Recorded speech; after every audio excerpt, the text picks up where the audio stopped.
En me voyant sur les réseaux, vous pensez très certainement que mes semaines font 60 heures, que je bosse 7 jours sur 7 et que ça justifie aussi mes résultats. C'est vrai, je vous avoue, j'ai décidé d'être un peu plus transparente. Je termine le mois de janvier avec plus de 40 000 francs de chiffre d'affaires à moi toute seule. Et pendant que certains me diront que les impôts se frottent les mains, moi j'ai envie de vous expliquer comment je fais en réalité pour avoir un business encore solopreneur. Et surtout, comment je fais pour travailler du coup l'équivalent d'un 80%, je dirais, mais étalé sur la semaine selon mes envies, mes besoins, mon énergie, sachant que c'est très souvent le dream job pour beaucoup de gens de pouvoir faire cela. Dans cet épisode, j'aimerais démystifier l'idée que plus je bosse, plus je réussis. C'est faux et tu le sais aussi. J'aimerais expliquer comment j'ai structuré mon business pour être non seulement rentable, mais en plus très rentable, sans être esclave de mon taf. J'aimerais donner des conseils concrets à appliquer hier, si vous voulez, pour changer un petit peu la donne. Et ces conseils, ça va tant s'appliquer, je pense, à des salariés qui ont besoin un petit peu de revoir les choses dans leur vie, qu'à des entrepreneurs ou des entrepreneurs qui font, qui ont un side business, voilà, qui ont une activité de salarié à côté,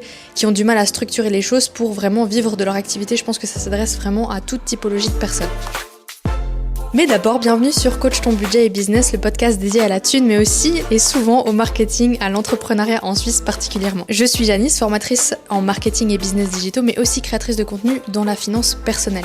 Dans ce podcast, évidemment, sans surprise, on parle d'argent pour s'éduquer, comprendre, apprendre à le gérer et comment réaliser nos projets de vie avec. Si tu es nouvelle ou nouveau, eh bien je te souhaite la bienvenue. Pour les auditeurs fidèles, merci de me continuer à me soutenir et à écouter ce podcast toutes les semaines. Je vois que vous êtes très fidèles, ça me fait hyper plaisir. Important, si c'est pas encore fait, mettez une note à ce podcast si vous l'aimez, et si vous l'aimez encore plus, vous pouvez vous abonner à la newsletter et vous l'aurez dans votre boîte mail toutes les 2 semaines justement pour que vous n'oubliez pas une seule miette de ce que j'ai à vous dire.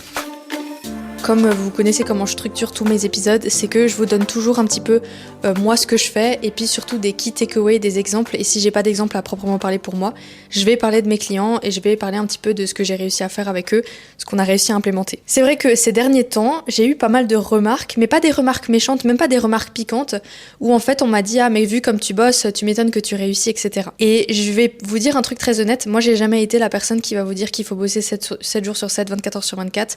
J'ai jamais mis un badge d'honneur à ça et ça va pas changer. Je pense simplement qu'il faut donner un coup de boost au début de son activité, il faut être proactif, il faut être dans l'action, c'est inévitable parce que sans action, vous allez jamais pouvoir tester ce que vous avez envie de faire. C'est comme se mettre à un sport, c'est comme commencer à investir en bourse, etc. Si vous passez jamais à l'action, vous aurez jamais de quoi mesurer vos résultats.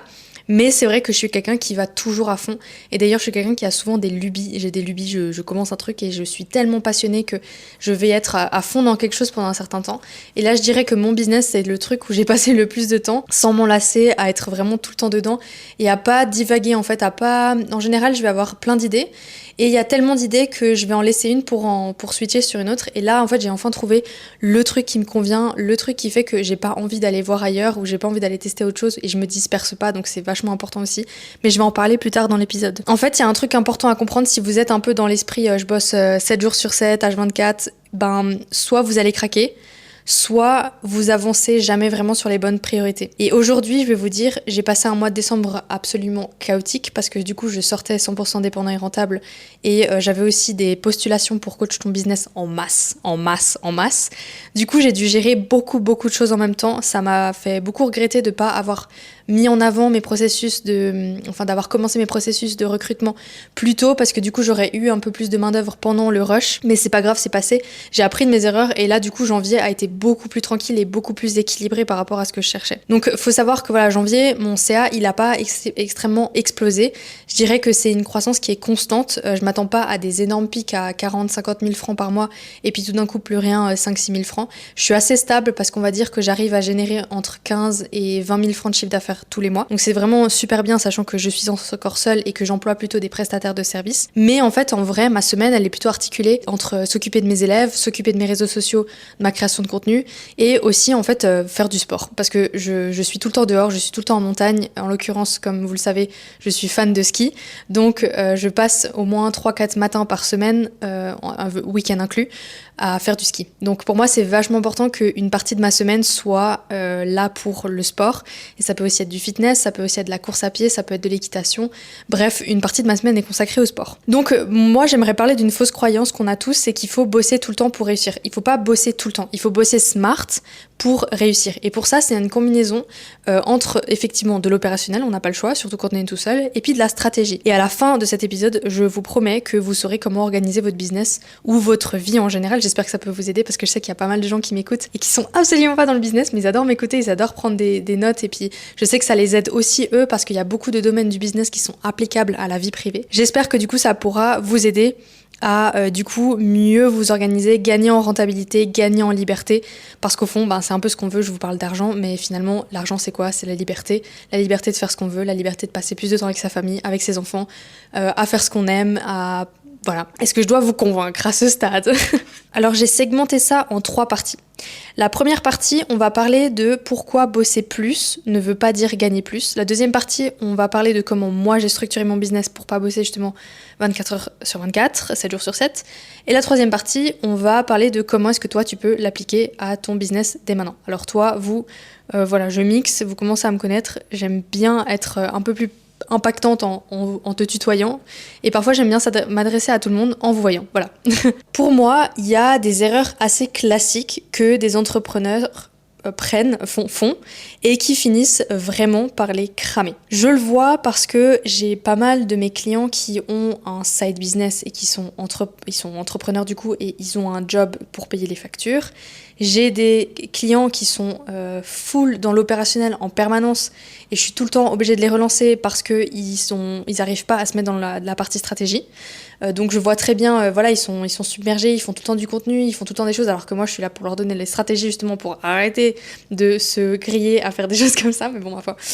La première erreur, je dirais, c'est qu'ils confondent être occupé et être efficace. Et déjà, bon, moi j'avais un ex qui prenait le boulot, 7 jours sur 7, 24 heures sur 24, et je vous avoue que même si je l'ai suivi pendant un moment, aujourd'hui je me dis what the fuck, moi je vis pas pour ça, j'adore mon job, je kiffe ce que je fais, mais alors pas 7 jours sur 7, 24 heures sur 24, hein, ça je vous le dis. Pour moi en fait, il y a une différence qui s'est marquée quand j'ai commencé à utiliser une application de tracking. Alors j'ai utilisé Clockify pendant un moment, et là maintenant j'utilise Timing. Attention, c'est une astuce que je vais vous donner là, c'est de commencer à traquer son temps, mais c'est pas en devenant rigide, vous savez, on a tendance à être comme ça avec nos applications, nos montres connectées, à traquer le moindre nombre de pas, à regarder les calories, tout ça.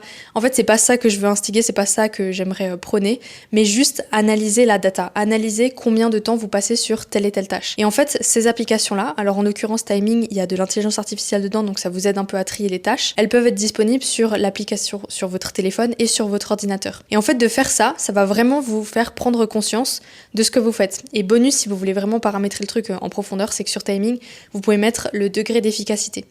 Et moi, en fait, à partir du moment où j'ai commencé à faire ça, je me suis rendu compte que j'étais ultra efficace déjà, donc bon point, un point pour Janice, j'étais ultra efficace. Mais surtout, quand je bossais peut-être 6 heures dans ma journée, en fait c'était 6 heures qui peut-être dans mon ancien job ou un truc comme ça, c'était peut-être plutôt 3 jours, je sais pas.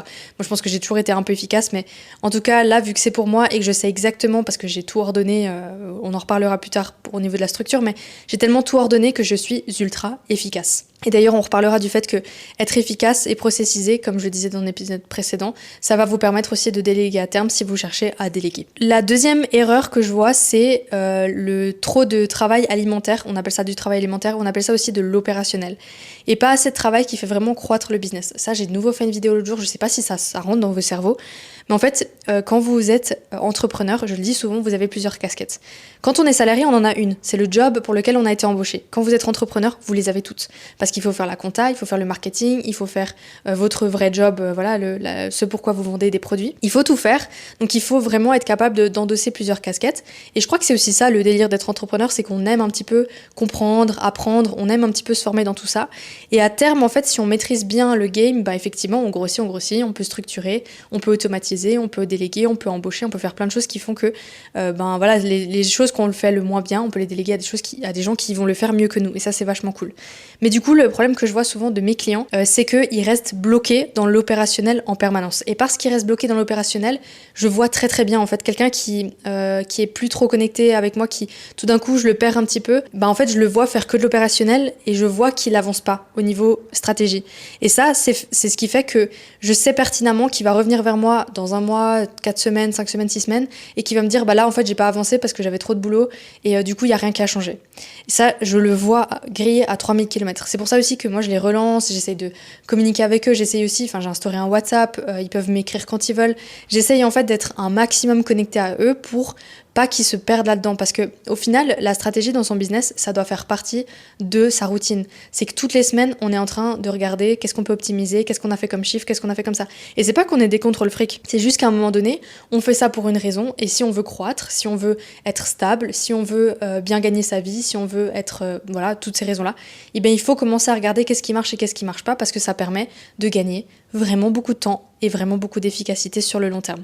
Et du coup, c'est sans surprise que je vous dis que j'arrive à faire autant d'argent, c'est parce que j'ai analysé toutes ces choses-là et que j'arrive à bien les mettre en place. La troisième chose que je vois, et ça c'est des barrières un peu mentales, c'est que mes clients ne mettent pas de limites avec leurs propres clients, avec leur propre vie, avec eux-mêmes. Ils ont pas de limites. Et ça, je dis ça parce que moi je suis passée par là. Où en fait j'étais trop gentille, je voulais tout donner, voilà, je voulais tout faire, oui, je fais tout, j'accepte tout, machin, et ça franchement, c'est le truc qui m'a coûté le plus cher en business, c'est de tout accepter n'importe comment.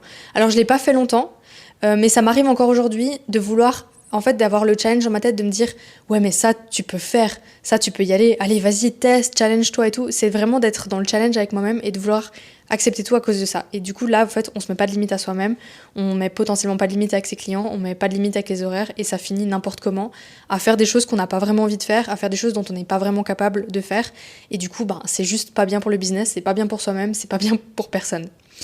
La prochaine erreur je dirais c'est que c'est un peu la même chose, c'est dire oui à tout versus choisir ses oui stratégiquement. Là je vais en reparler un petit peu plus tard. Moi qu'est-ce que je fais pour justement dire non maintenant, parce qu'avant je disais pas forcément non parce que je disais justement que je voulais me challenger. Pour moi en fait dire oui à tout c'est bien au début quand vous avez besoin de voir ce que vous avez envie de faire, et d'ailleurs quand vous êtes plus jeune, vous avez je sais pas la vingtaine et que vous entrez dans le monde du travail, vous finissez vos études, vous entrez dans le monde du travail, souvent on se rend compte que mais en fait c'est pas du tout ce que j'ai envie de faire, ça m'intéresse pas, etc. Je trouve c'est un peu pareil dans le business, c'est que au début c'est pas grave de faire un peu plein de choses, surtout si vous avez tendance à être un peu, on appelle ça les multipotentiels, à faire plein de choses.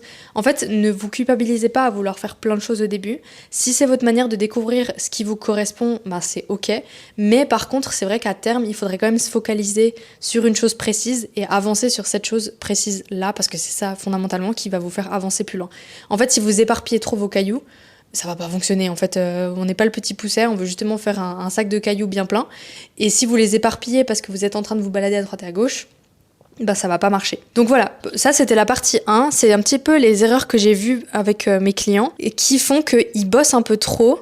Et au niveau chiffre d'affaires, ça décolle pas assez en fait. C'est pas. Alors attention, vous savez que quand je parle de réussite et tout ça, vous savez que je suis toujours, je tempère un peu les choses parce que pour moi, avoir un méga chiffre d'affaires, c'est pas forcément synonyme de réussite. Surtout si derrière il y a des charges qui explosent, on est d'accord.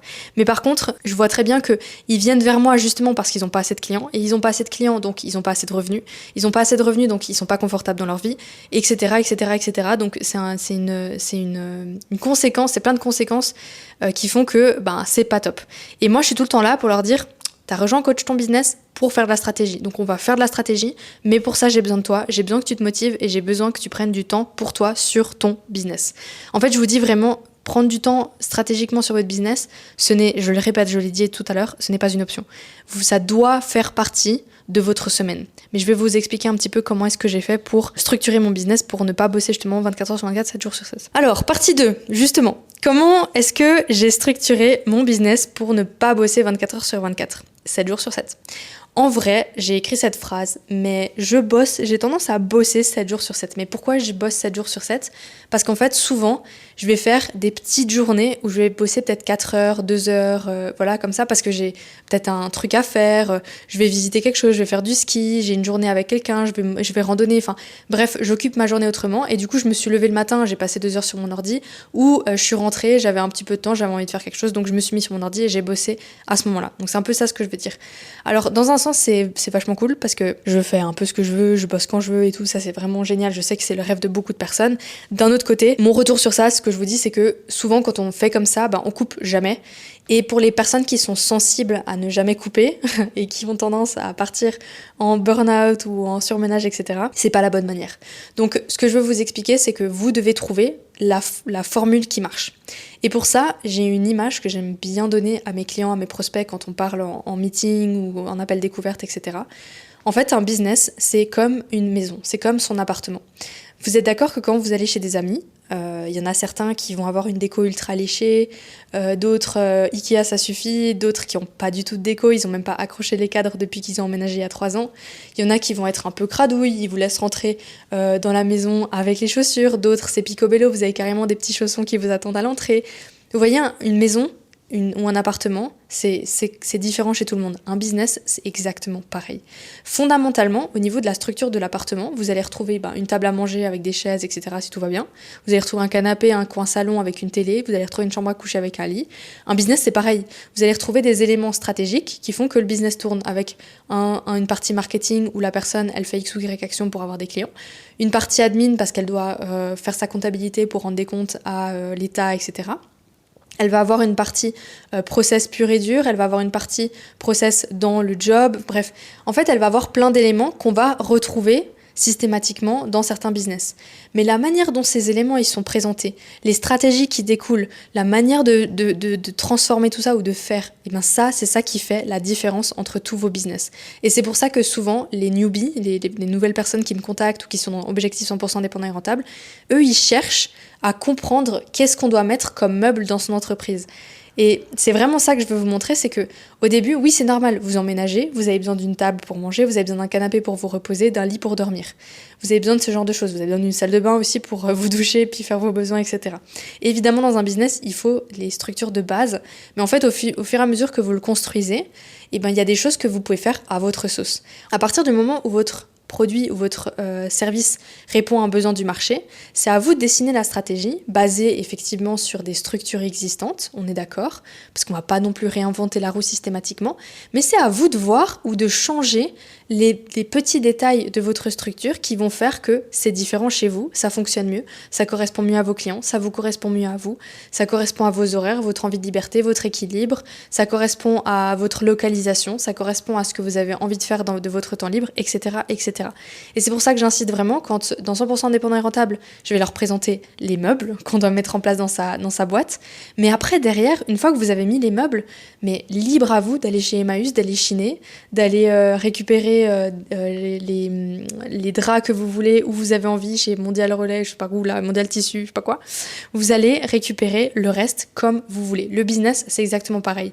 Et c'est justement la transition qu'on fait entre objectif 100% indépendant et rentable et justement coach ton business. Coach ton business, c'est tellement personnalisé que moi, je viens chez vous, j'analyse votre appartement. C'est pas vrai, hein, je dis c'est une image, mais comme on est dans une image pour que vous puissiez vous représenter ce que j'essaie de vous expliquer, c'est le meilleur des moyens. Je vais chez vous et je vais vous dire, ok, là, t'as un bar, mais t'as que 2 chaises, alors que vous êtes 6 dans la maison.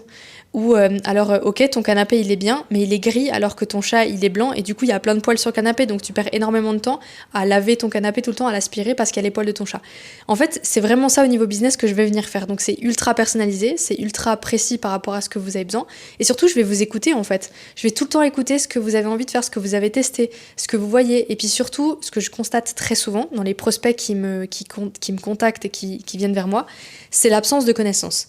En fait, à partir du moment où vous ne savez pas, vous connaissez pas, et ben vous êtes dans le flou. Il y a plein de choses floues que vous ne savez pas faire. Par exemple, mais moi j'ai une idée, en fait j'aimerais commercialiser des questions que je dois poser, ça c'est un truc que j'ai eu l'autre jour, des questions que j'aimerais monétiser. En fait la personne ne savait pas comment ça se faisait au niveau digital. Et ça, c'est vraiment le genre de truc typique où moi, je vais vous aider de A à Z à tout implémenter. Je vais vous donner la structure, je vais vous donner les outils. Après, c'est vous qui faites, mais voilà, il y a aussi les prestataires de services avec qui je bosse et qui peuvent vous aider. En fait, c'est tout ça que vous allez faire et qui va faire en sorte que vous allez structurer ce business à votre sauce avec mon aide. Donc en fait, finalement, vous gagnez énormément de temps à faire tout ça. Mais bref, si on revient à nos moutons de comment est-ce que moi j'ai structuré mon business pour ne pas bosser tout le temps, en fait, il y a 4 points essentiels. Et le 4e, j'aimerais vous parler justement de délégation parce que j'ai beaucoup parlé d'embaucher. Et la vérité, c'est que ça fait quand même pas mal de temps que j'embauche des gens. Mais je vais vous expliquer aujourd'hui comment je visualise, comment je vois l'embauche de la prestation de service et comment je la vois dans les prochains jours, dans les prochaines semaines et mois dans mon business. Parce que j'ai beaucoup parlé d'embaucher. Et maintenant, levons le voile un petit peu, regardons comment est-ce que je structure ça, sachant que je suis seule, que j'ai un business digital en Suisse. La première chose que j'ai à vous dire par rapport à ça, c'est que j'ai automatisé et standardisé tout ce qui pouvait l'être. Aujourd'hui, il y a un réel combat entre où est-ce qu'on peut faire intervenir l'automatisation, où est-ce qu'on peut faire intervenir l'intelligence artificielle, à quel niveau on les fait intervenir et à quel point. Moi, je suis contre penser qu'il faut tout automatiser. Je suis vraiment contre ça parce que réellement aujourd'hui, je remarque qu'il y a des gens qui ont besoin de me parler, ils ont besoin de me rencontrer, ils ont besoin de poser leurs questions.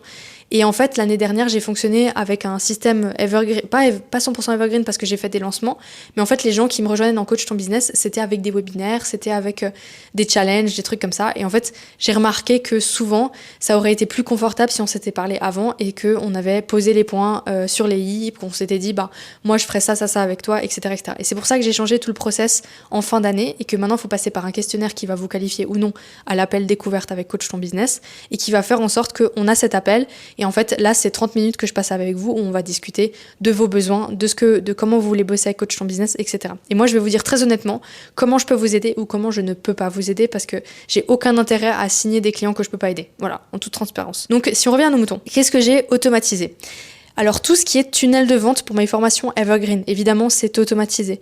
Tout ce qui est onboarding client, c'est semi-automatisé parce que je personnalise toujours un petit peu en fonction de la personne et de son statut. Si elle est full beginner, si je vois qu'elle a des lacunes un petit peu en informatique, qu'elle a besoin de se faire un peu plus accompagner. J'ai automatisé beaucoup de choses, mais l'onboarding je fais un petit peu automatique, un petit peu moi-même. C'est un peu compliqué à expliquer comme ça, mais bref. Sinon, j'utilise énormément l'intelligence artificielle pour m'aider au niveau SAV, au niveau réponse, au niveau FAQ justement. En fait, je me suis posé la question, quelle tâche j'ai pas envie de refaire 10 fois manuellement. Et Coach ton business, c'est penser de la même manière. C'est qu'il y a une structure au niveau apprentissage formation que j'ai pas envie de répéter. Par exemple, j'ai pas envie d'expliquer à tous mes clients qu'est-ce que c'est un tunnel de vente et qu'est-ce que c'est une bonne stratégie Instagram, qu'est-ce que c'est une bonne stratégie de page de vente, etc. J'ai pas envie de le répéter 150 fois. Par contre, j'ai mis tout en vidéo et en fait, ils peuvent aller regarder et après, ils fabriquent et moi, je revois avec eux. C'est ultra efficace de faire comme ça en fait parce que ils sont hands-on, ils apprennent à le faire. Moi, je corrige, comme un professeur, je corrige et après, ils appliquent, ils mettent sur leur site internet. C'est game changer pour la proactivité et faire des choses tout en étant conscient de ce qu'on fait. Enfin, pas se dire, mais pourquoi je fais ça, en fait, je comprends pas. Donc, c'est vraiment, vraiment important. Donc, au niveau automatisation, là, dans la formation, il y a une partie vraiment formation qui est faite de manière automatisée. Donc, tout ce qui est vidéo, support, etc., c'est automatisé.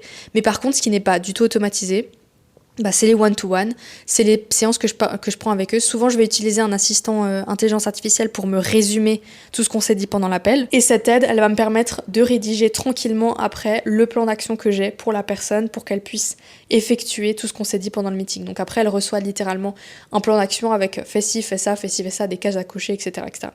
Évidemment, je vous dis ça n'a pas été comme ça depuis le début. J'ai pas mis ça en place pour mes premiers clients. Et même pour ceux qui ont rejoint encore en septembre, j'étais pas aussi efficace et aussi on point. Mais par contre, maintenant, j'ai vraiment tellement travaillé sur tout ce que je pouvais automatiser, tout ce que je pouvais faire manuellement que ça, c'est ultra efficace.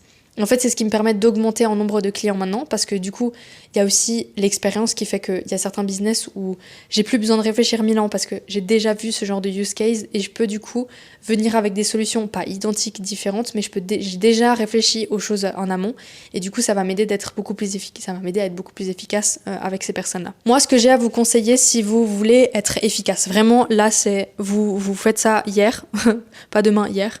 Vous automatisez une tâche chiante qui vous prend trop de temps. Et pour ça, vous vous posez... Alors ça, j'ai vu dans un live l'autre jour. En fait, c'était les stars. Genre Elon Musk, Beyoncé, tout ça. Imaginez, vous êtes une méga resta. Et puis, vous demandez-vous si en tant que resta, vous feriez cette tâche-là. Posez-vous cette question-là.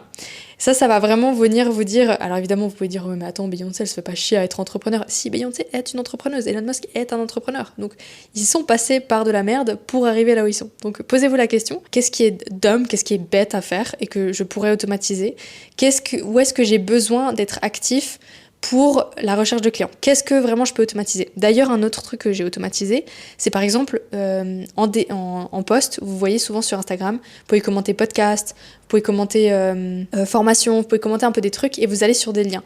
Ça, j'ai automatisé parce que ça vous permet d'avoir accès à mes ressources gratuites en un message. Donc vous postez un commentaire, vous avez directement accès à mes ressources.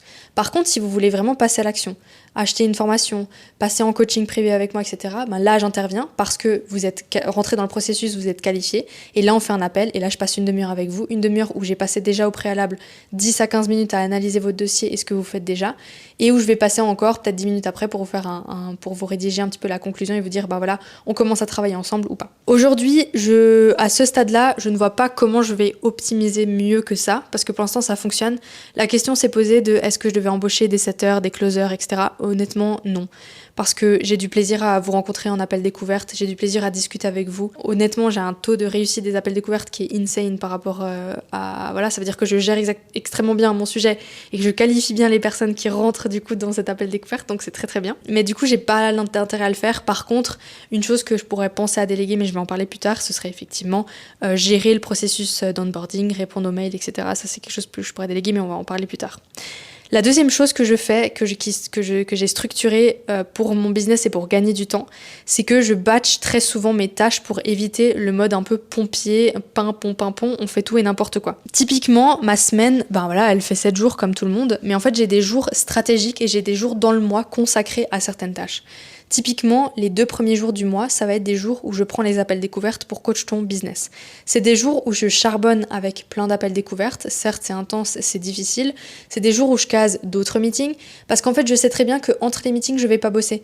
Donc autant en mettre plein de meetings, être éclaté au sol à la fin de la journée, autant mettre plein de meetings, mais vraiment pas avoir une journée où j'ai prévu de me poser, d'avoir le cerveau à fond sur une tâche stratégique ou une tâche vraiment qui va me demander, voilà, mais d'être vraiment 100% full meeting. Donc en fait, je vais vraiment essayer de concentrer ces jours-là meeting et d'avoir des jours où je ne prends pas de meeting. En général, la fin de la semaine, je la laisse un peu plus light. Donc jeudi, vendredi, par exemple jeudi, je vais plutôt laisser ça pour si j'ai des rendez-vous en présentiel, si je dois faire des tournages, si je dois avoir des rendez-vous en ville, etc. Jeudi, c'est un jour où je prends pas de rendez-vous en ligne. Comme ça, je suis assez flexible pour faire des choses en présentiel. Et le vendredi, c'est le jour le plus chill parce que bah, c'est vendredi, quoi. On va pas se faire chier. Le vendredi, par exemple, je vais plutôt aller boire des cafés avec les copains, copines. Je vais aller à l'équitation, je vais aller au marché, enfin voilà. Et entre-temps, je vais bosser 2-3 trucs qu'il faut bosser. Je vais répondre à des mails, je vais peut-être aider un étudiant, répondre aux messages, etc. Je vais faire un petit peu tout ça. Mais grosso modo, en fait, je batch mes tâches. Ça veut dire que le lundi, en général, il y a un lundi par mois où c'est pure stratégie contenu. C'est-à-dire que je vais passer tout mon lundi à produire le contenu, à le monter, enfin maintenant j'ai délégué le montage, à déléguer le montage et puis à penser vraiment stratégie, à planifier tout ça. Enfin planifier, je vais le faire plus tard dans la semaine, mais c'est une semaine vraiment dédiée à tout ce qui est contenu. Ça veut dire que tout ce que vous voyez sur Instagram, c'est des choses que j'ai faites pendant un jour dans le mois. Je n'y touche plus après, je ne refais plus de reel, je ne remonte pas de reel derrière, j'ai bouclé ça en une matinée et c'est terminé top chrono. En général, ce que je vais faire, c'est que le lundi d'avant, je vais me plonger un peu plus dans la rédaction. Donc je vais réfléchir aux idées, je vais écrire mes scripts, je vais écrire un peu tout ça, je passe aussi un petit peu de temps là-dessus et je vais vraiment passer du temps. Donc ce qui va se passer, c'est qu'un lundi dans le mois, je ne suis pas dispo pour mes élèves pour prendre des rendez-vous. Et un autre lundi, c'est juste le lundi matin où là, je vais plutôt faire de la rédaction et le lundi après-midi, je suis disponible.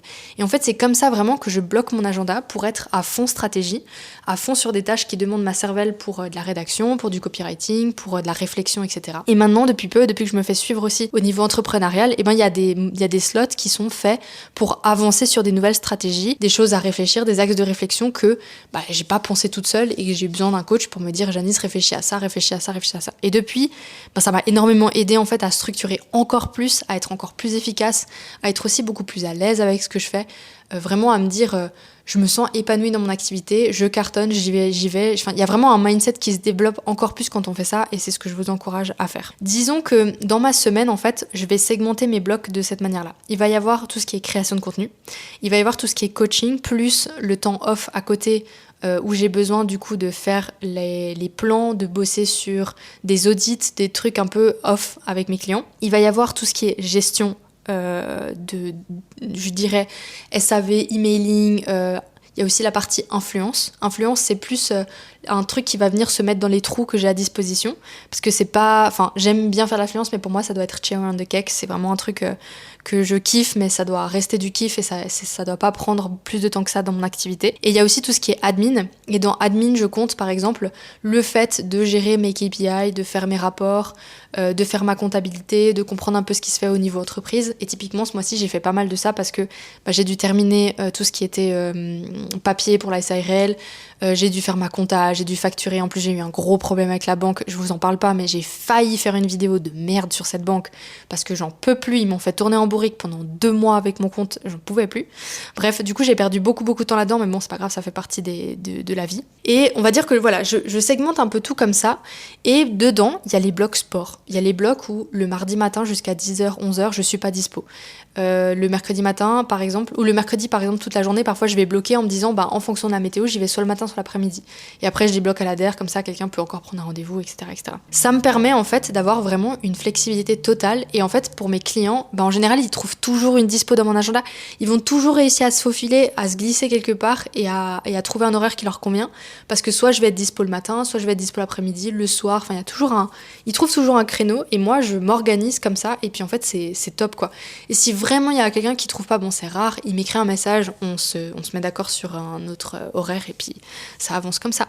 Moi, ce que je vous conseille de faire, une action à prendre hier de nouveau, c'est de vous planifier une journée thématique par semaine. Et quand je vous dis une journée thématique, c'est soit vous faites de la stratégie, et quand je dis stratégie, ça peut être revoir vos pages de vente, ça peut être revoir votre admin, revoir vos process, structurer, penser à votre vision business, tout ça c'est de la stratégie. Ou faire une journée ou une demi-journée création de contenu, où vous faites vraiment toute votre création de contenu pour le mois. Ou alors vous faites une demi-journée, ou alors vous faites des blocs en fait dans votre semaine de telle et telle tâche. Et comme ça en fait vous êtes beaucoup plus efficace. Moi c'est mon conseil principal. La troisième chose que j'aurais à vous dire, c'est que je dis non. Est-ce que je peux vous donner un pourcentage ? À combien je dis non ? C'est dur, hein. Je dis non à beaucoup de choses. Je dis non maintenant à beaucoup de choses et j'ai vraiment pas du tout de culpabilité à ça. En fait, le truc où je dis le plus non, c'est les opportunités avec les marques. Aujourd'hui, pour les marques, je suis un petit pain d'épices, je sais pas comment dire, un petit bonbon parce que j'ai une petite communauté. Hein, vous savez, maintenant j'arrive sur les 11 000 sur Instagram et j'en ai 92 000 sur TikTok. J'ai une communauté très engagée, j'ai des gens qui m'écoutent, qui me croient et en fait, je fais tellement peu de pub que quand je vous parle d'un produit, vous savez que je suis convaincue. Je vais jamais parler d'un produit où je suis pas convaincue, donc parole, elle est sacrée pour une marque. Et en fait, ces derniers temps, on m'a beaucoup contacté pour soit faire des partenariats, typiquement des agences de conseillers en finance ou alors des marques un peu lambda qui ne me correspondent pas du tout, des choses que je n'utilise pas du tout, ou alors à participer à des événements. Et il y a un moment donné où ma semaine, elle est sacrée et même si j'aurais techniquement parlant du temps pour tout faire, il y a un moment donné où je peux pas dire oui à tout, déjà parce que ça fatigue, et puis parce que ce sont des opportunités pour eux, mais pas pour moi. Et c'est un privilège où c'est un privilège que j'ai acquis avec le temps et avec le succès, et c'est génial, je m'en félicite, je suis très contente, je crache pas dessus. Mais vraiment, je vous encourage aussi à réfléchir comme ça. C'est-à-dire qu'au début de votre activité, vous allez être intéressé par beaucoup d'événements, et ça va être intéressant de se connecter, par exemple, à d'autres entrepreneurs, des gens de votre secteur, etc. C'est vachement bien. Mais en fait, si vous y allez sans objectif, ou si vous y allez sans comprendre pourquoi vous y allez, ça va pas fonctionner, ça va pas être intéressant pour vous et c'est aussi des endroits où vous perdez du temps et que vous ne pouvez pas passer à développer, à faire autre chose, à vous reposer, voilà. Donc moi je vous encourage vraiment à évaluer les opportunités aussi en fonction de votre de ce que ça va vous rapporter. Et je parle pas qu'en termes d'argent, je parle vraiment en termes d'objectifs que vous avez. Et c'est pour ça que quand une marque elle me propose un truc, en fait oui, moi derrière effectivement je vais lui dire mes prix, je vais lui dire voilà, une vidéo c'est tant et tant et puis je peux faire ça, je peux faire ça. Mais moi ça me coûte trop d'argent en énergie parce que j'ai pas forcément envie de collaborer avec la marque ou parce que je dois aller tester la marque, je dois aller voir ce qu'elle dit, je dois aller voir ses valeurs, je dois aller voir sa vision et parce que moi je peux pas collaborer avec une marque qui ne respecte pas ces valeurs-là. Donc c'est pour ça que je dis non à beaucoup. Je vais voir, je m'intéresse. En général, quand j'ai vraiment une curiosité avec un produit ou une marque, là je vais jusqu'à l'appel et puis je regarde un petit peu. Comme ça, moi je peux me faire une idée réelle. Et en général aussi, je challenge la marque. Souvent je dis, et là, qu'est-ce que vous en pensez ? Et là, si et ça. Donc en fait, c'est plus une interview à double tranchant où vraiment à double sens, où vraiment moi je pose beaucoup de questions. Et ensuite, je me fais une idée de ce que je pourrais faire. Mais du coup, quand je viens avec une idée pour une marque, pour moi, cette idée, elle vient du fin fond de mes intestins. C'est-à-dire que j'ai vraiment un truc à transporter, j'ai vraiment une idée à faire, et là, je vais tout donner pour que ce soit intéressant. Donc c'est aussi pour ça que je gaspille pas mon énergie avec des choses qui me parlent pas, parce que ça va résonner avec personne, et puis ça va être nul, quoi. Donc voilà, j'ai pas envie de faire ça. Et pareil pour les clients, en fait, c'est pour ça que j'ai fait un questionnaire qui qualifie ou non. Typiquement, tout ce qui est prospection. Si vous avez un job de prospection, typiquement, où vraiment vous devez, les architectes par exemple, vous devez vraiment aller chercher des mandats en prospectant, en faisant des concours, en faisant des trucs comme ça. Moi, je peux pas vous aider. Déjà, je suis nulle à chier en prospection. Je ne sais pas faire ça. J'ai voulu rajouter un module à un moment donné, prospection, et en fait, j'ai commencé à apprendre, et j'étais là genre, non mais en fait, c'est pas du tout moi ce que je fais, et je vais pas rajouter un module prospection alors que je ne le fais pas en fait dans mon propre business, donc il va falloir arrêter de se voiler la face à un moment donné. Et tout ce qui est e-commerce, j'ai des clients qui ont des e-commerce avec des produits physiques qui fabriquent grâce à l'artisanat. Ça, je peux accompagner parce qu'il y a vraiment une stratégie locale à mettre en place et une stratégie digitale, mais par contre, si vous venez avec du e-commerce type dropshipping, même si c'est du dropshipping éthique ou je sais pas quoi, on m'a sorti ça l'autre jour, je peux pas vous aider en fait. Je pense qu'il y a des formations qui font ça bien mieux que moi. Je pense à la Woman Academy, je sais pas quoi là, de Méline Borajo. Je pense qu'il y a des formations qui font ça vraiment très très bien, et moi en fait moi tout ce que je vais vous dire c'est que ça correspond pas à mon éthique de faire du dropshipping, donc je vais pas être de bons conseils avec vous. Donc voilà, tant au niveau client qu'au niveau marque, c'est pas que j'ai le nom facile, mais je vais vraiment voir comment je me sens, est-ce que ça respecte mes valeurs, est-ce que c'est quelque chose que je peux faire, est-ce que c'est quelque chose que j'arrive à faire, est-ce que c'est quelque chose dans lequel je vais apprendre. En général aussi, si c'est quelque chose où je dois apprendre, il faut plus de temps à allouer à une tâche où je dois apprendre, et surtout faut être à l'aise avec le fait que on va pas être à 100% si on doit apprendre, donc ça c'est pas top en général, mais bon, on peut en reparler. Pour moi en fait, dire oui à tout, c'est tuer son temps, parce que vous allez dire oui à tellement de choses que vous allez vous retrouver épuisé à faire 1000 choses qui vont pas être productives. Donc au début aussi, c'est pour ça que je vous dis, prenez un job à côté, ayez un job à côté de votre entrepreneuriat. Soyez pas pressé avec le nombre de clients, vraiment. Soyez pas pressé, faites votre patte, mettez en place des process, faites en sorte que ce soit clean pour que le moment où ça augmente au niveau client parce que vous avez mis en place les bons process, la bonne stratégie de visibilité, la bonne stratégie d'acquisition, pour que vous soyez ultra confortable. Bref, allons à l'essentiel. Maintenant, un petit exercice pour vous. Par rapport au point 3, du coup, c'était que je dis non à beaucoup d'opportunités. Qu'est-ce que vous pouvez faire justement pour ça ? Moi, je vous conseille de faire une liste des choses à arrêter. Que ce soit les clients toxiques, les offres chronophages, les tâches inutiles, les gens qui vous saoulent, faites des tâches, des choses qu'il faut arrêter et stick to it. Vraiment, restez là-dessus et dites-vous, ok, ça, faut que ça s'arrête parce que ça me convient pas. Parce qu'en fait, c'est comme des applications qui vous bouffent la batterie sur votre téléphone. C'est pareil. En fait, il faut enlever ça parce qu'en tant qu'entrepreneur, vous avez une énergie, des ressources qui sont limitées. Quand je dis ressources, c'est pas que l'argent, c'est le temps, c'est l'énergie, c'est l'espace mental, c'est tout ça. Vous avez besoin de faire de la place dans votre cerveau par rapport à tout ça. Le 4e point, on va arriver sur la partie équipe. Alors, je vais vous expliquer comment j'ai structuré cette entreprise pour avoir une équipe minimaliste, ou en tout cas qui va avec les ressources humaines que j'ai besoin en ce moment dans mon entreprise. En one shot, j'ai eu une graphiste qui m'a fait mon identité visuelle, mais ça, je compterai pas dans l'équipe. Elle a fait un travail monstrueux. D'ailleurs, vous allez voir mon nouveau site dans 2-3 semaines qui est complètement refait avec la nouvelle identité visuelle. Vous avez déjà vu sur Instagram, maintenant ça arrive sur mon site internet.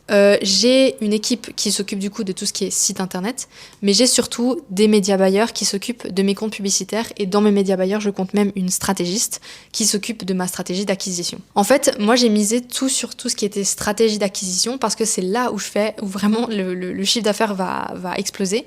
Et depuis que j'ai commencé à bosser avec elle, mon chiffre d'affaires, sans déconner, je pense qu'il a doublé voire triplé. Enfin, c'est vraiment ça a été game changer de bosser avec elle. J'en ai déjà parlé dans d'autres épisodes, et maintenant ce que je fais, c'est que je la mets souvent sur des mandats un peu particuliers avec des gens qui me contactent avec des besoins particuliers en acquisition, et je vois que c'est la bonne personne pour bosser avec eux. Donc voilà comment je fais. En fait, j'ai toujours et je suis encore, j'ai peur d'embaucher. J'ai vraiment peur d'embaucher, et c'est quelque chose que je suis en train de débloquer en ce moment parce que je me rends compte que il faut pas embaucher des gens qui viennent à toi et qui sont devant toi et qui disent « Ah mais en fait ouais, lui ça pourrait grave marcher parce qu'il a ci et ça ». En fait, vous devez plutôt fonctionner dans l'autre sens. Faire cette fiche de travail, faire cette fiche d'emploi-là et vous dire ok, alors ça je le sors pas de mon cul, tout ça, je le sors parce que je l'ai appris en me formant et en regardant des vidéos et en regardant des gens m'expliquer un peu l'inverse. Je l'ai appris du coup à faire l'inverse, c'est à vraiment poser ce dont on a besoin et à aller chercher la personne en recrutant la personne de cette manière-là. Donc comme on ferait un emploi classique, on postule à quelque chose qu'on a vu. En fait, de cette manière-là, vous allez attirer des personnes déjà qui sont en dehors de votre cercle d'amis, donc qui sont potentiellement aussi moins à risque, parce que quand on sait qu'on embauche des amis, ça peut être un peu compliqué. Et puis vous allez tomber certainement sur des pépites. Et moi, en l'occurrence, en faisant comme ça, je suis tombée sur une méga pépitasse. J'adore bosser avec lui, c'est quelqu'un qui est exceptionnel, qui a commencé du coup il y a même pas un mois, qui fait des monts et... plus d'un mois, qui fait des monts et merveilles, qui est très doué. Vraiment, je suis hyper contente et je pense qu'à terme, du coup, je vais commencer à augmenter la prestation parce que je suis extrêmement contente de ce qu'il fait. Et là, je suis en processus aussi, je cherche quelqu'un qui va me monter tous mes vidéos. Alors quand je vous dis que j'ai déjà délégué ça, c'est que je suis en train de faire des tests. Je teste avec différents prestataires de services le montage vidéo et à terme l'idée c'est d'avoir une personne fixe qui me fait tous mes montages, avec qui ça colle, avec qui j'ai pas besoin de cligner des yeux, il ou elle sait ce qu'elle va faire. Donc là je suis en train de tester ça et en fait pour moi ça fonctionne et à terme j'ai une trésorerie quand même qui se construit et à terme c'est quand même de structurer pour avoir quelqu'un avec moi, etc. Comme je vous dis depuis le début, ça n'a pas changé. Simplement je retarde un petit peu parce que je me rends compte que je peux retarder et que j'ai pas besoin dans l'immédiat de quelqu'un. Maintenant, j'aimerais me pencher sur différents aspects, comme le Customer Success Manager, quelqu'un qui gère un petit peu à l'interne les communautés, les choses comme ça, et quelqu'un qui gère justement la partie client avec moi. Mais ça, c'est vraiment dans un prochain step, c'est des choses que j'ai mis sur ma liste et que je vais penser au fur et à mesure. Pour moi, en fait, ce qui est super important dans tout ça, et là, c'est vraiment quelque chose auquel je suis arrivée à la conclusion, c'est qu'il faut que je focalise mon temps. Et mon temps, ça passe par du coup regarder ce que je fais et que j'externalise des choses qui me prennent trop de temps où là vraiment j'ai pas ma zone de génie. Alors je vous disais, j'adore monter des vidéos, c'est trop cool, c'est génial, mais au bout d'un moment, il faut que je délègue ça parce que monter tous mes reels du mois, ça va me prendre 4 heures. Donc si je peux faire ça et déléguer quelqu'un qui va me coûter moins cher que moi je ne coûterais et à la place faire d'autres choses d'un point de vue stratégique, on le fait et puis c'est comme ça et puis c'est tout et en fait ça va beaucoup mieux, c'est vraiment beaucoup plus confortable comme ça. Et là, les entrepreneurs qui sont plus aguerris, qui m'écoutent, ils se disent oui, bon, meuf, tu réinventes pas la roue avec tes conseils. Moi, je vous dis, en fait, quand vous arrivez à un stade comme le mien où vous grossissez, la question de l'embauche et de la délégation, elle est cruciale. Et franchement, si vous savez pas, ou si à la base, vous saviez pas comment structurer votre business pour avoir des clients, la partie embauche, je la trouve encore plus compliquée. Maintenant, il y a beaucoup de choses que vous pouvez déléguer avec l'intelligence artificielle où justement elle va vous aider à faire beaucoup de choses pour vous. Il y a des choses que vous pouvez déléguer avec des prestataires de services et il y a des choses que vous pouvez déléguer avec des stagiaires. Moi, j'avais commencé à recruter des stagiaires et en fait, je me suis un peu plantée, je me suis dit mais c'est pas ce qu'il me faut. Il me faut pas un stagiaire parce que j'ai pas vraiment le temps. Il me faut un A-player que je peux payer, qui soit précis dans les tâches dont j'ai besoin et qui va me faire avancer plus vite. Et à terme, oui, un stagiaire où je vais avoir le temps de former, de parler avec, de voir ma stratégie, etc., etc. On arrive à la partie 3. Comment est-ce que vous pouvez appliquer ça à votre business dès maintenant? Et j'ai sélectionné 3 tâches, 3 actions que vous pouvez faire et appliquer maintenant. Un petit exercice comme ça, ça vous fait un peu réfléchir ou des questions à vous poser. Moi, ce que je vous conseille de faire, la première chose, c'est d'écrire une tâche chiante que vous faites tout le temps et de chercher une solution pour soit l'automatiser ou soit la déléguer. Alors, si vous êtes une petite structure, que vous n'avez pas beaucoup de budget, moi, je vous conseille plutôt de l'automatiser, de chercher un moyen de l'automatiser. Et en fait, ça n'a même pas besoin d'être une tâche chiante, mais réfléchissez quelque chose que vous faites à répétition que vous pouvez automatiser. Ensuite, la deuxième chose à faire, ce sera de planifier une journée par semaine avec un vrai focus et arrêter d'être tout le temps en mode multitask. Ça va vous emmener nulle part. Le multitask, arrêtez ça tout de suite. Focussez-vous sur quelque chose pendant une journée ou une demi-journée par semaine.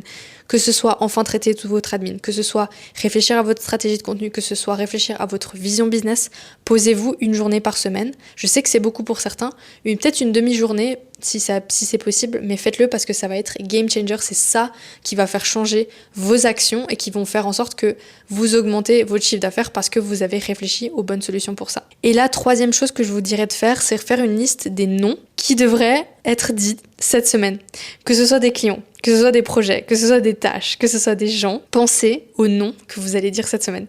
Moi, je suis pas quelqu'un de négatif ou de pessimiste, mais je pense que vraiment parfois, un nom, c'est une limite, et c'est une limite pour vous, c'est un respect pour vous, c'est un nom qui va vous faire gagner du temps et de l'argent. Donc c'est vraiment important de le considérer comme ça, et pas comme une opportunité que vous avez loupée, mais vraiment de vous dire, ok, j'ai dit non là, c'est peut-être un mandat à 2-3 000 balles, 4 000 balles, 5 000 balles, machin, ok. Mais c'est une énergie que je vais pas perdre avec un client chiant. C'est un projet que je vais pas faire parce que je sais pas le faire. Donc réfléchissez un petit peu comme ça. Bon mes chers, on arrive à la fin de cet cet épisode. Et si je vais conclure un truc que j'ai jamais conclu jusqu'à maintenant, mais vous avez compris parce que je parle beaucoup de cette philosophie de vie, d'argent, etc., etc. Le vrai luxe pour moi dans la vie, c'est pas juste l'argent. C'est vraiment le temps. Le temps que vous avez, le temps que vous avez, il est précieux. Et ça, je disais à un ami l'autre jour qui est employé et son employeur, en fait, il abuse un peu de son temps à lui demander de venir à des jours gratuitement. Bref, je passe les détails. Mais je lui ai dit, mais imagine toi, en fait, dans ta vie, t'as un goal que tu veux atteindre. Par exemple, ton summer body, tu veux apprendre le coréen et être full proficiency dans 6 mois, tu veux économiser de l'argent pour partir vivre à Bali. Bref, toi, t'as un objectif qui fait que t'as un certain nombre d'heures par semaine qui est dédié à ça. À partir du moment où tu es busy à faire ça, eh ben, tu as de moins en moins d'heures disponibles pour quoi que ce soit d'autre. Que ce soit sociabiliser, que ce soit faire du bénévolat, aider quelqu'un, enfin bref, tu as beaucoup moins de temps. Pense à ça, que lui c'est quelqu'un qui arrive pas à dire non en l'occurrence et qui a été beaucoup trop gentil pour cette personne. Imagine que cette personne te demande de venir gratuitement le jeudi. Est-ce que tu as de la place sachant que t'es busy à build up ton corps pour le Summer Body 2025? Puis il m'a dit bah non parce que bon j'aurais ça à faire. Bah voilà. En fait arrête de lui donner ton temps gratuitement. Surtout que toi, t'en retires rien du tout derrière. Arrête de lui donner ton temps gratuitement et commence à te focaliser sur toi, ce qui te fait vraiment avancer. Dans le business, c'est pareil. Arrêtez d'accéder des clients parce que vous avez peur du chiffre d'affaires et commencez à poser vos questions, à vous poser des questions, à vous dire qu'est-ce que je peux faire pour mon business là maintenant qui va m'apporter beaucoup plus d'argent que si là j'accepte un client chiant ou un projet pas ouf ou un truc pas ouf. Si vous voulez aller plus loin, moi ce que je vous propose de faire c'est que effectivement vous êtes petit, petit on s'entend, moi j'imagine que vous êtes grand dans votre tête et je vous le souhaite. Vous démarrez, vous êtes dans votre business depuis moins de 12 mois, vous démarrez les choses, vous avez besoin de structure. Objectif 100% indépendant et rentable, c'est votre go-to. Parce que non seulement vous aurez la structure pour créer votre business, mais en plus j'ai rajouté une communauté où vous pouvez me poser les questions que vous voulez, comme vous voulez, en long, en large et en travers. Et vous aurez les lives une fois par mois, Atelier Solutions, où on va pouvoir débloquer vraiment des problèmes de manière communautaire avec tous les participants. Aussi, une surprise que je vous réserve, et c'est pas pour rien que j'essaie d'avoir un max de trésor cette année, c'est que j'aimerais faire de plus en plus d'événements présentiels pour vous proposer des workshops, des ateliers, des rencontres pour qu'on puisse avancer sur votre business autre que dans le monde du digital. Ça c'est vraiment super important pour moi cette année.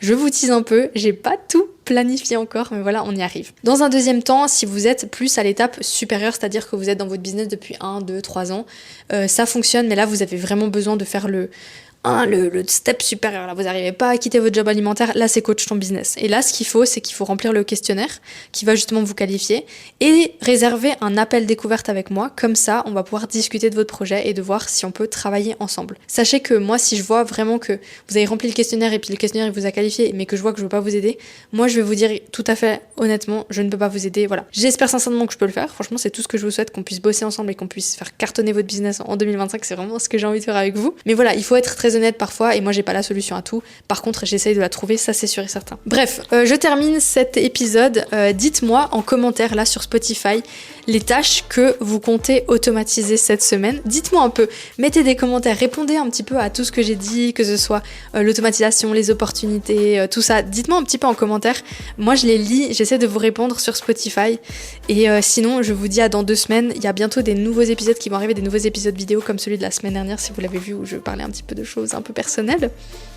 En attendant, n'oubliez pas de mettre une note à cet épisode, n'oubliez pas de me suivre sur Instagram, coach ton business, sur TikTok, coach ton budget, et je vous dis à tout bientôt.